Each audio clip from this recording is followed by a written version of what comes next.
Longtemps relayée au second plan, la couverture des enjeux climatiques et environnementaux se hisse de plus en plus à la une des médias en France comme à l'étranger.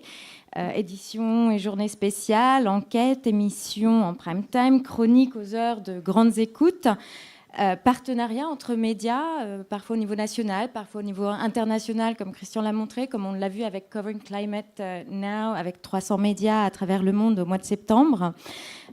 Au-delà de la couverture des événements d'actu chaude, que ce soit à la télévision, à la radio, dans la presse, nombreux sont les médias qui maintenant multiplient les formats pour parler des impacts du changement climatique sur la vie sur Terre, sur l'humain et ses activités.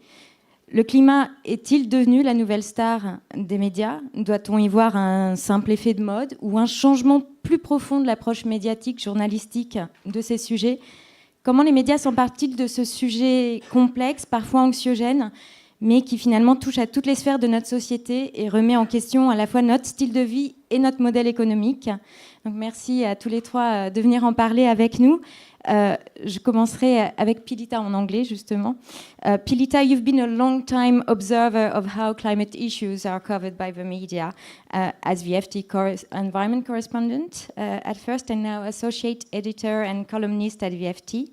Scientists have been alerting us for a few decades now about what's happening. Would you say the media have eventually turned the corner? And what do you think has been the trigger? So yes, I do think that there has been quite a shift in the last year in particular. It's been very much centred, I would say, in Europe and the US, Canada, Australia, a couple of other countries, less so elsewhere. But the trigger really, I think, has been that we've started to see shifts, certainly at the Financial Times. For a long time, when discussions of climate were happening, they were quite abstract. You know, there was the Paris Agreement, which was very exciting diplomatically. There was divestment movements, which were quite effective in some ways, and yet not really in the overall scheme of things. And then all of a sudden, we started to see the rise of the green consumer in a way that really hadn't happened before. Suddenly, almost overnight, it felt as though you could hardly get a plastic straw in London, and then suddenly this was happening all around the world. That, I think, was then followed up by things like the flotation of Beyond Meat, this American plant-based meat company, which floated at $25 a share, rocketed up to over $200 and is still around $150 a share. So that was something that we as a newspaper, a business newspaper, clearly had to pay attention to. And then I think the rise of Extinction Rebellion, the school strikes, the fact that it was quite difficult to actually get into work in London because of these protests, you can't ignore that, but it was really the political response to that, which was in the UK, the imposition in law of a net zero target for 2050, net zero emissions target for 2050, first G20 country to do that. That has enormous implications for business, for everybody, but and particularly for a business paper. So I think it was really a matter of the real world suddenly shifting in a way that, frankly, I didn't expect to see. And that meant that we, and indeed, I would argue, most media organisations had to sit up and pay attention to things that we might not have been previously. Dominique Pilita a évoqué justement l'évolution du tissu économique, des compagnies comme Beyond Meat qui apparaissent soudainement. Est-ce que c'est quelque chose que vous avez, vous, remarqué au niveau français? Est-ce que ça répond finalement à un besoin de votre lectorat très business? Je pense que la prise de conscience a été un petit peu plus tardive, probablement en France, parce que l'écologie, l'environnement, ça a été pendant très longtemps une approche assez politique. Et en fait, il y avait les pour, les contre, et donc la lecture de la réalité des choses du changement climatique est venue assez tardivement. Il y a eu l'étape 2015, le fait que la COP ait eu lieu à Paris a évidemment eu un impact considérable. Et puis après, les événements climatiques eux-mêmes ont changé la donne. L'entrée pour un média économique comme le FT ou les Échos, en fait, c'est par nos lecteurs qui sont les entreprises, qui ont des consommateurs et des consommateurs qui, évidemment, commencent à changer. Alors, les chefs d'entreprise se disent, regardent, par les plus jeunes, les consommateurs les plus jeunes. Et là, il y a des vrais impacts qui sont très, très importants maintenant. Donc, les générations qui montent année après année. Donc, ça n'est plus, j'allais dire, on ne rigole plus maintenant. C'est vraiment du business. Il y a un problème de business. Et par, évidemment, le renvoi, la question morale qui leur est posée. C'est une question business et morale.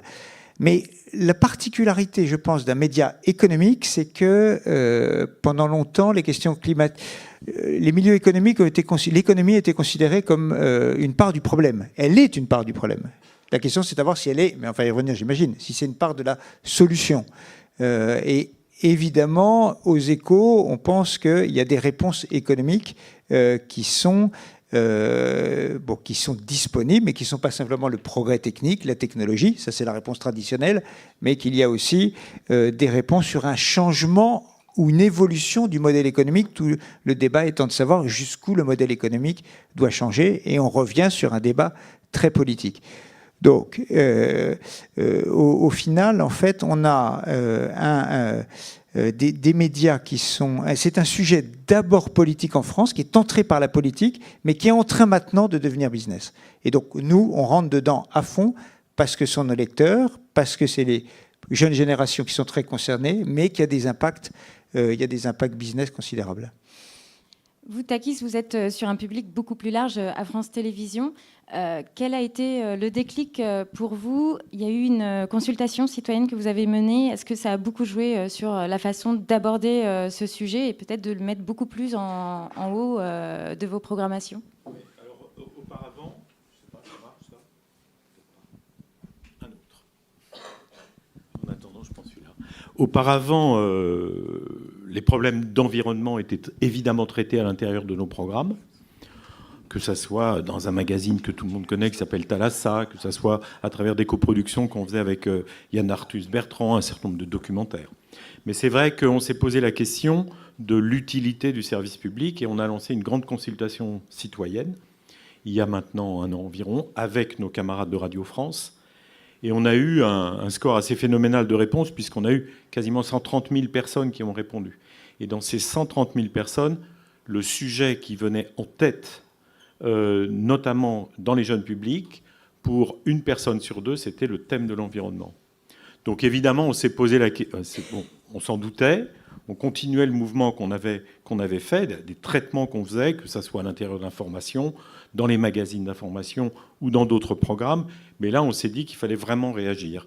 Et donc, on a commencé à imaginer toute une campagne qui va être lancée très prochainement, puisque c'est la semaine prochaine, mardi prochain, par un prime time, qui va s'appeler l'émission pour la Terre, et qui va lancer des documentaires, que ça soit d'ailleurs sur les chaînes linéaires, mais aussi sur le numérique, avec un certain nombre de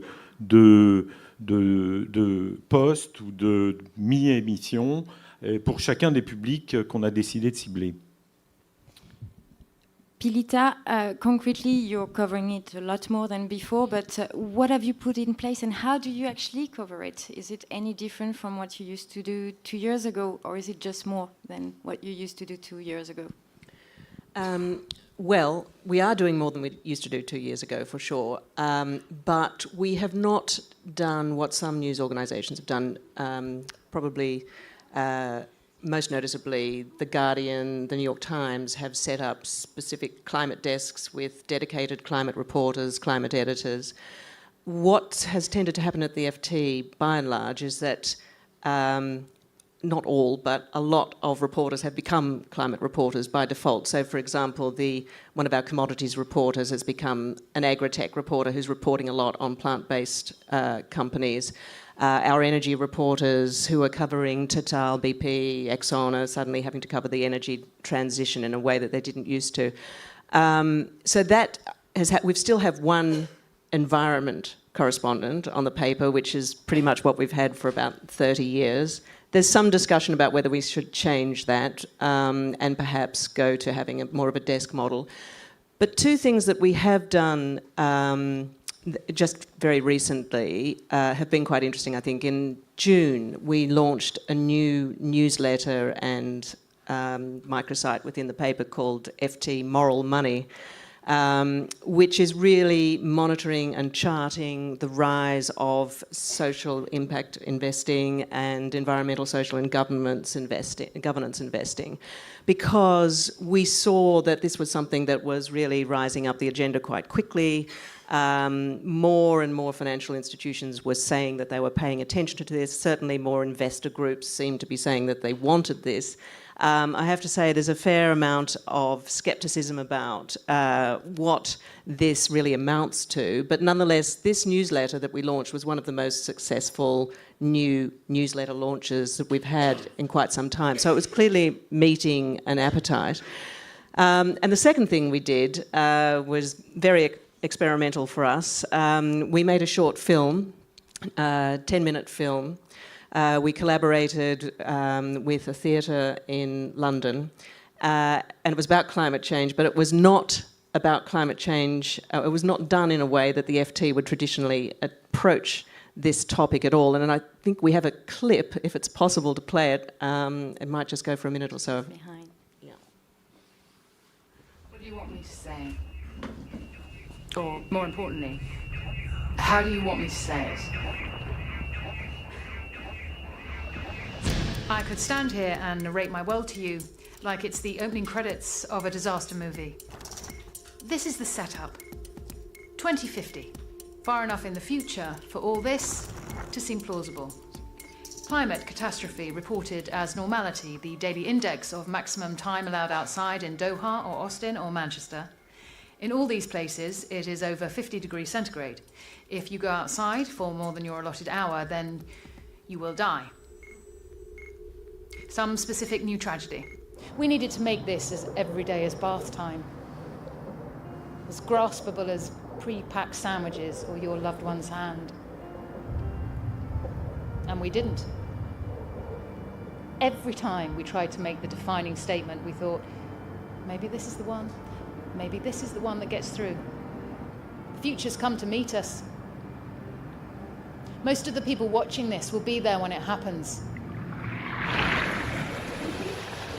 We needed to understand, quietly, every day, that this is the future, now. Every single second. We're not waiting for the future. We're not trying to fend it off.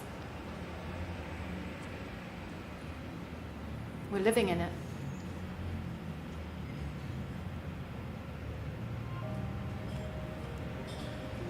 It is now. And it is us.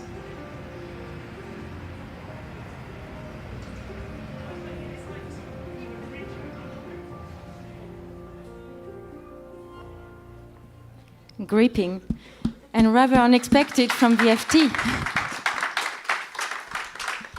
What were you trying to achieve by doing a fiction that is the kind of last place where you expect the FT to go? Well, actually, we had done another short film on Brexit, so there was precedent for this. And again, we had an even more famous actor, with all due respect to Nicola Walker. If any of you are Spooks fans, that's where you've seen him. But so we had another actor who did another 10-minute short film that was trying really to engage people, I guess, on a more emotional level. And we were trying to, in fact, that particular film. In a way, I was slightly involved with the scriptwriter at the beginning when they were sort of grappling with how they would do it, and we kind of knew what we didn't want to do, because as Jonathan was saying earlier, you know, there is covering climate change is intensely difficult, and it's so easy to turn people off with just repeated statistics and repeated. Premonitions of disaster, and even, you know, the business story is incredibly interesting and fast changing, but nonetheless we were wanting to try to engage a broader audience. So to be honest, we knew what we didn't want to do. We thought we would have a go at telling it in a different way, and we were being quite experimental, deliberately so, and I think that's probably what we're going to continue to do, because really we're kind of at the beginning of grappling with this, and I wouldn't pretend that we have all the answers by any means. Dominique, sans aller jusqu'au film, jusqu'où Non, mais expérimentez-vous ça viendra. Mais on n'a pas tout à fait encore les mêmes moyens. En fait, tout l'enjeu, c'est effectivement ça, c'est de savoir comment être engagé sans être complètement militant. C'est-à-dire trouver un ton qui est difficile à trouver entre...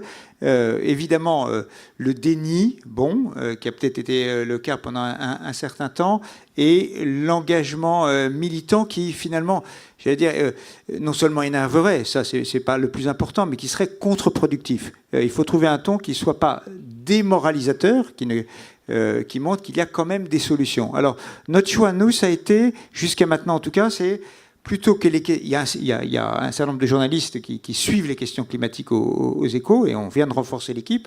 On est en train de renforcer l'équipe, mais l'idée, c'est que chaque journaliste sectoriel se saisisse de ce sujet-là. Et on a vu deux évolutions ces dernières années.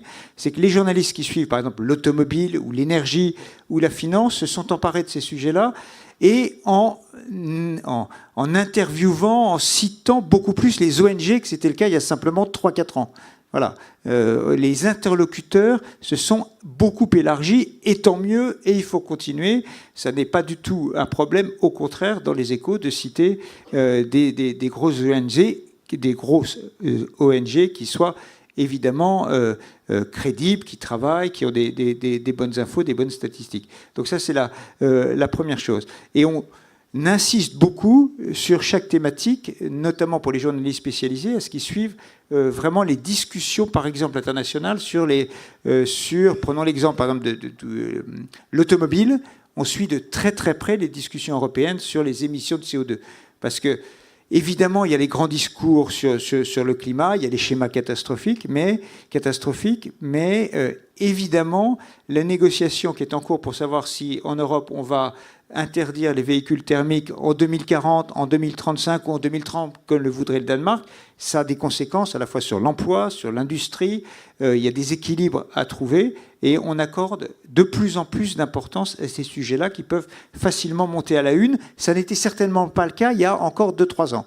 Et donc, voilà, chaque journaliste spécialisé, sectoriel, s'empare de ces sujets, et en réalité avec beaucoup d'intérêt et de passion aussi. Alors ça dépend aussi des secteurs. Il y a certains journalistes qui sont plus ou moins intéressés. Évidemment, la grande difficulté pour les journalistes, c'est qu'ils sont, ils sont proches d'un secteur, c'est-à-dire qu'ils suivent parfois depuis des années, et il y a des changements intellectuels, de logiciels à faire aussi pour tenir compte de ces contraintes. Trouver un équilibre entre ce qui est possible, ce qui est souhaitable, ce sont des arbitrages tous les jours, mais qui sont des arbitrages qu'on a tous à faire, y compris dans nos approches intellectuelles personnelles. Et vous, Takis, du coup, vous êtes sur plusieurs publics, et cette question de l'engagement versus le militantisme doit être assez fort. Donc, quel programme avez-vous mis en place ? Quel format, en fait, de quelle façon innovez-vous sur ces sujets ? Déjà, revenir peut-être un petit peu en arrière, c'est-à-dire qu'il y avait un côté anxiogène qui n'était peut-être pas accepté. Moi-même, qui était producteur, qui était réalisateur, je voyais bien que quand on essayait de traiter d'un sujet du côté de la catastrophe, les gens le repoussaient. Alors, le repoussaient peut-être parce qu'ils n'y croyaient pas, ou peut-être parce que les publics auxquels on s'adressait étaient des publics plus âgés, qui se sentaient moins concernés que les jeunes. Et c'est vrai que la poussée des jeunes a été quelque chose d'assez formidable. C'est pour ça que j'en parlais dans cette consultation. Alors à partir de là, on s'est dit, on nous demande d'informer, mais on nous demande aussi d'agir, et d'agir avec eux. Et donc c'est ça vraiment le cliquet, la différence, c'est agir ensemble et se mettre tous ensemble à essayer de trouver des solutions. Ça sera le sujet de cette première soirée qu'on va faire donc la semaine prochaine, sur laquelle l'ensemble du groupe France Télévisions, tous les présentateurs, les animateurs seront évidemment seront sur scène, seront présents et vont eux-mêmes tomber à veste pour essayer d'aider les Français à trouver des solutions. Donc on va organiser ça autour de 10 gestes qui peuvent changer. Alors tout à l'heure, vous parliez de quelques gouttes d'eau. Ben, effectivement, ce sont aussi des gouttes d'eau, ou peut-être des seaux d'eau, mais il faut à tout prix qu'on prenne le sujet par un bout, et c'est ce qu'on va faire. Donc, ce sera intéressant de voir quelle est l'audience de ce type de... C'est un programme qui va durer combien de temps ? C'est un prime time qui va durer environ 2 heures, qui va être tourné en direct, avec la présence de Nicolas Hulot. Nicolas Hulot, d'ailleurs, qui avait fait l'émission politique il y a quelques mois, qui avait été le plus gros succès de cette année, quand il était venu parler justement d'environnement. Parce que Nicolas, au-delà de ses prises d'opposition, il parle vrai et il communique vis-à-vis des gens vraiment sa passion et finalement son angoisse. Et il nous demande de bouger et c'est ce qu'on accompagne. Bon, alors au-delà de ça, on fait d'autres choses, hein, et notamment sur le numérique. On a suivi par exemple un groupe de jeunes enfants qui s'appelle le Lobby de Poissy. Et ce Lobby de Poissy, c'est une école à Poissy, une classe, et on les a accompagnés parce qu'ils se sont mobilisés eux-mêmes sur les questions environnementales. Et puis du coup, ils ont été chercher d'autres classes, d'autres écoles dans toute l'Europe. Et puis ils étaient à l'ONU il y a une quinzaine de jours, on les a accompagnés, et ils seront évidemment sur notre plateau. Donc on sent bien qu'il y a une poussée du public et qui demande que la télévision ou l'information ne soit pas uniquement quelque chose qui se regarde de manière glacée, mais qui se mobilise à leur côté. Alors par exemple, je vais vous montrer un exemple. On a coproduit une série documentaire assez formidable. Alors, je parlais de catastrophisme. On peut dire que là, c'est assez noir, mais je vous la laisse découvrir.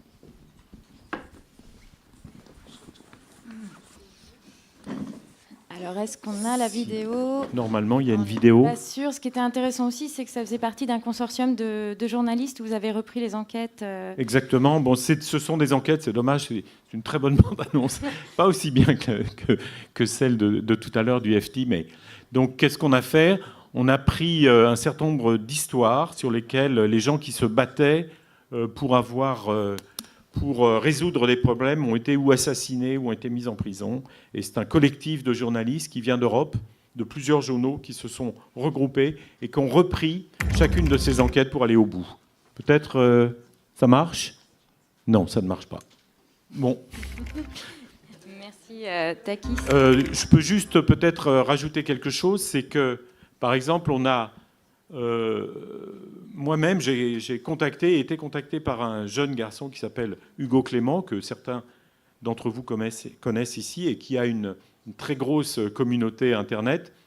Et je me suis dit que c'était l'occasion, sur cette thématique de l'environnement, que le groupe France Télévisions travaille à différentes échelles. Donc on a produit avec lui, et on est en train de produire 4 grands documentaires de prime time, dont le premier s'appelle Sur le front, c'est une série qui s'appelle Sur le front, voilà, ça va être ça, une petite seconde.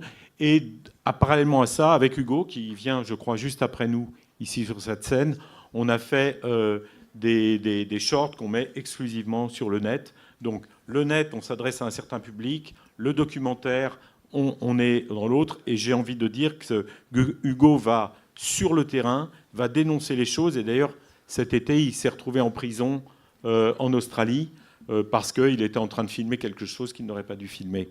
Donc c'est ce passage en fait du militantisme au journalisme et à l'action qu'on mène qui est un espèce de mix des choses. Mais je crois en tout cas une chose, c'est qu'on ne peut pas rester insensible sur ce sujet. Il faut absolument qu'on se mobilise tous. Je vous propose qu'on regarde à ce moment-là la vidéo.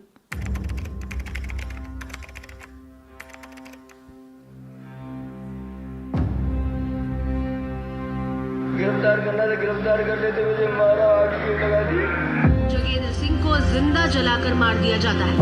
Jogendra, he went after a particular minister. He started writing about his involvement in the sand mafia.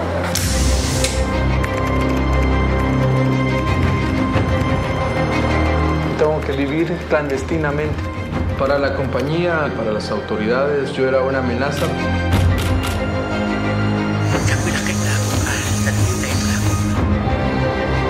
Impunity na rushwa ni wadudu wabaya katika maendeleo yale ya sekta kwa sababu they have money.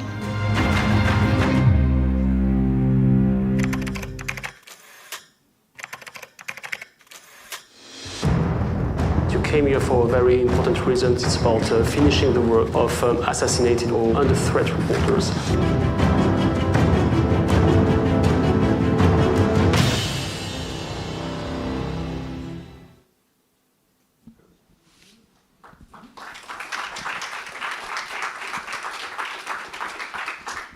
On voit qu'il y a beaucoup de formats qui se développent autour de ça. Peut-être une dernière question avant de passer aux questions du public. Déjà, est-ce un sujet qui ne va pas retomber comme un soufflé? Parfois, on a l'impression que ça peut effectivement faire le buzz. Et comment faire en sorte de le couvrir sur le long cours, finalement? Peut-être Takis, d'abord? Il y a quelques années, il y a peut-être 5 ans, vous savez, il y a le MIP, qui est le marché des programmes. Et au MIP, on avait titré dans tous les journaux, c'est la Green TV. Donc, on parlait que de Green TV. Il y avait énormément de formats autour, justement, de l'environnement, de l'écologie, etc. Et là, c'était retombé comme un soufflet. Alors peut-être, il y a 5 ans, on n'était pas prêt. Et je crois qu'aujourd'hui, il est hors de question que ça devienne un soufflet. Ce n'est pas une mode, c'est une nécessité et c'est un besoin. Et on doit absolument, nous, médias, être à côté du public pour le faire réagir, pour lui ouvrir les yeux et pour l'accompagner dans les mouvements. Donc je pense sincèrement que c'est quelque chose qui est maintenant très très profond dans la société et heureusement.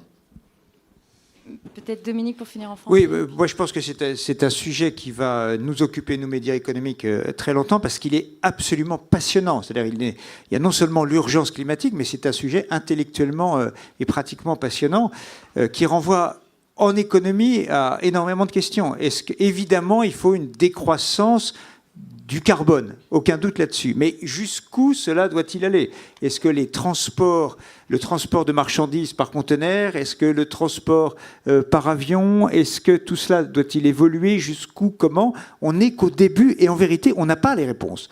Parce qu'évidemment, en Occident, nous, on peut décider de notre côté, et on le fait, de baisser les émissions de CO2, mais évidemment, dire ça aux pays émergents, ils nous disent, bon, il y a la dette climatique, etc., etc., ce sont des sujets... donc on est vraiment à l'aube, on est simplement au début de quelque chose qui va probablement nous changer beaucoup, mais on ne sait pas du tout où ça va nous mener. Et les réflexes, d'un côté les décroissants et de l'autre ceux qui disent la technologie va trouver toutes les solutions, les deux ont tort. Ça va être quelque part au milieu et on ne sait pas encore jusqu'où. Donc je suis absolument passionné par le sujet pour les années qui viennent. Pilita, we were just asking, how do we make sure it doesn't just stay a trending topic for a while and then it disappears again? How do we cover it in the long run?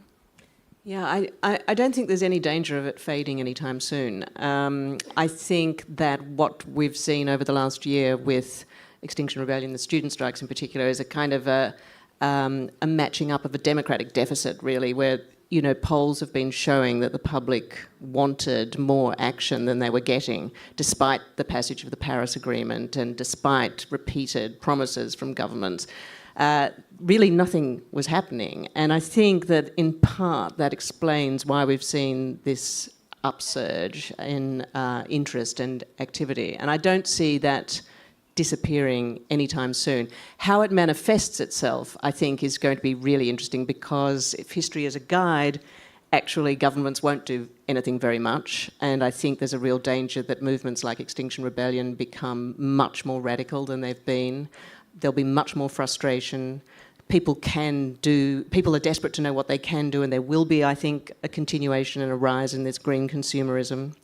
But I think we're reaching potentially now quite a difficult and extremely interesting and, dare I say it, newsworthy inflection point where we now have governments upping their promises, coming up with very concrete promises to phase out fossil fuels, to come down to net zero emissions. That's a big thing that we didn't used to have before. And so I think the pressure that we've seen from the public, from investors, will increase, but it will meet potentially quite a difficult wall. And so what happens then, I think, will be very interesting to watch.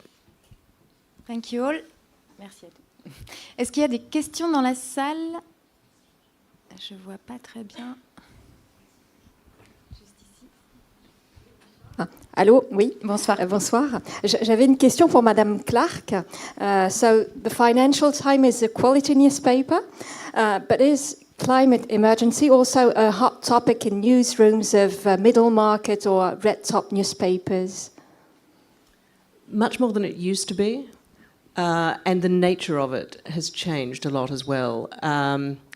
There was up until about last year, a number of the very large best-selling tabloids in London, in particular, in the UK, some of them were quite hostile to the idea of climate change. They would run pieces.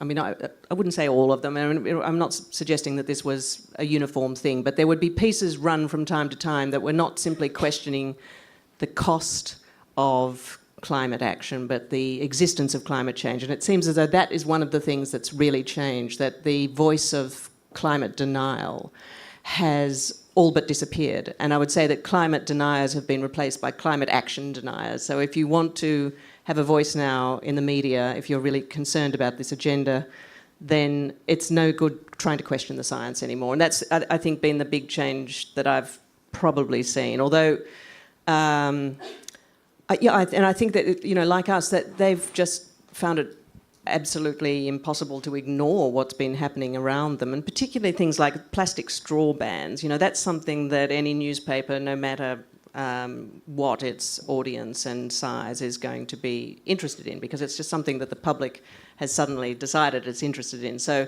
so I think for those reasons, certainly they've increased their environmental coverage in general and climate change in particular. Une autre question? Bonjour, je m'appelle Léonore de Roquefeuille, j'ai créé un média qui s'appelle Vox. Et je me pose la question, vous dites, Monsieur Candilis, vous dites que on est passé un petit peu du militantisme à l'information. Et justement, je me pose la question, quel est le rôle des médias maintenant qu'on décide de couvrir ces sujets, parce que évidemment, vous l'avez dit, on ne peut pas ne pas les couvrir. Mais maintenant, les médias, qu'est-ce qu'ils doivent faire en termes d'engagement de leur audience? Est-ce que c'est le rôle des médias de pousser l'audience à s'engager activement sur ces sujets, ou est-ce que c'est simplement de reporter la tragédie climatique, etc.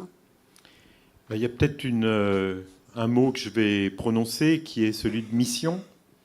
J'ai la chance de travailler dans un média de service public, et c'est d'ailleurs la raison pour laquelle nous avions fait cette consultation, c'est-à-dire comprendre ce que cherche et qu'est-ce qu'attend notre public de nous. Et il attend justement, il nous a dit très clairement qu'il attendait cet accompagnement qu'on devait lui faire. Donc je pense qu'au-delà même du passage d'un militantisme à l'information, il est dans notre rôle, il est dans nos missions de parler des sujets qui changent la société et qui sont en train de la bouleverser. Et c'est un peu comme ça que je répondrai à votre question. J'ajoute juste, la question n'était pas posée, mais quand même. Mission, oui, mais avec un brin de cynisme aussi, les médias risquent de se couper des générations les plus jeunes s'ils ne s'emparent pas de ces sujets-là. Parce que la demande est quand même très très forte et assez radicale aussi, dans tous les types de milieux. Donc, très cyniquement, ne pas traiter ce sujet-là, c'est absolument se couper d'un lectorat croissant. Je crois qu'il me... C'est autre chose. Vous avez raison. C'est pas le même point de vue privé, public. Non, mais ce qui est peut-être juste dire un dernier mot, c'est qu'on a essayé de véhiculer, nous on véhicule de l'émotion, et c'est ce que j'essaye de faire passer, et vous véhiculez des faits. C'est très bien. Les deux sont aussi bien l'un que l'autre. Il nous reste juste le temps pour une dernière question, et ce sera Nicolas qui la posera. Je voulais demander à Pilita comment I wanted to ask you, Pilita, how the FT came with this idea of the front page with "Time to Reset Capitalism," and what impact it had, and if you were happy with it. Of course, I was happy with it. Is it editorial washing? I don't doubt it. Yes, well, that is really there are a lot of threads going into that decision. Just going back actually to 2016, really, I think that the Brexit referendum result was a shock for us as much as anybody else. But really for us, I think it made us realise that although the financial crisis had appeared to be over, and although the economic arguments for staying inside the European Union, which we promulgated very strongly, and as did business, which we reflected very strongly in our pages. Those financial and economic arguments cut no ice with a large segment of the British voting public. And I think that made us probably just sitting around amongst ourselves and sitting around the editorial board, the people who write the leaders, it made us think, well, you know, we really need to think about what is going on with capitalism. And I think as the years have gone on, we've seen quite a shift in business itself, particularly in the US, which was happening, I guess, at the same time that we were struggling to think about this. And so I think essentially a number of senior people in the paper, the editor, our chief economics writer, Martin Wolf, and others, were really thinking that if we were going to preserve free enterprise capitalism, liberal capitalism, which we fervently believe in, and we, I believe, will always believe in, there is, however, an argument that to preserve that, it needs to change. And a reset is a way of saying that we don't want to ditch it completely, but we do recognise that there has been the rise of something which Martin calls rentier capitalism. In other words, rewards accrue disproportionately to individuals and businesses to the detriment of large segments of society that haven't been able to do as well. And if we ignore that and continue to think that this is just going to be a moment for business as usual, then we're going to be seeing the sorts of political disruption that we've seen, particularly in the UK with Brexit, but not just in the UK, across Europe, South America, Asia. And that's something that we would be remiss to if we ignored that. So I guess it was a way of saying that we acknowledge and understand that. It doesn't mean that our coverage, our news coverage, is going to be dramatically reshaped in any way. We've been covering this as a story because it's become a business story. In August, the Business Roundtable, big group of nearly 200 chief executives of the largest business in the US, suddenly announced that the importance of the shareholder, the primacy of the shareholder, had to be reassessed, and we really had to think about all stakeholders, employees, communities, the environment, these other aspects also had to be taken into consideration. So in a way, I would say we were kind of, in some ways, I don't want to use that horrible phrase, ahead of the curve, but I would say that in some ways we were prefacing what actually came to pass. Juste pour finir, Dominique, c'est un appel qu'on pourrait voir venir des Échos, un positionnement très très clair sur le capitalisme. Alors, je ne suis pas le directeur de la rédaction, mais j'ai la même conviction que si le capitalisme a toujours, enfin l'économie de marché, on pourrait distinguer à l'infini, mais l'économie de marché a toujours été synonyme d'efficacité au prix parfois de certains désordres financiers ou d'inégalités. Elle est mise en cause aujourd'hui, l'économie de marché, sur son efficacité envers les générations futures. Si l'économie de marché, dont on pense, et je pense encore qu'elle est la plus efficace aujourd'hui, veut sauver sa peau, je pense réellement qu'elle doit évoluer. Donc je signerai des deux mains ce qui a été mis en une du FT il y a maintenant 10 jours, qui a fait pas mal de bruit.